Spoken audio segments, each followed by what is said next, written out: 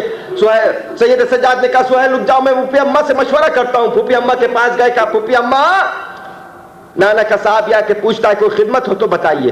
زینب ہمیشہ مشورہ دے دیا کرتی تھی، لیکن اللہ اکبر اس واقعے میں عجیب بات ملتی ہے۔ آج زینب نے مشورہ نہیں دیا بلکہ سکینہ کے پاس آئی، ننھی سی سکینہ کے پاس، یتیمہ حسین کے پاس آئی۔ آنے کے بعد کہا سکینہ، نانا کا صحابی آیا ہے، پوچھتا ہے کوئی خدمت ہو تو بتاؤ۔ بس سکینہ جو جملہ کہا اسی جملے پہ ختم کر رہا ہوں، عزیزو رونا ہو تو رو لو۔ سکینہ نے کہا پھوپھی اماں دربار عام میں جا رہے ہیں، اے پھوپھی اماں سروں پہ چادریں نہیں ہیں، اے پھوپھی اماں سہیل سے کہہ دیجئے ممکن ہے تو چادر لے آئے۔ لعنت اللہ علی کل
جنگل میں بھرے گھر کو لٹا آئی ہے زینب،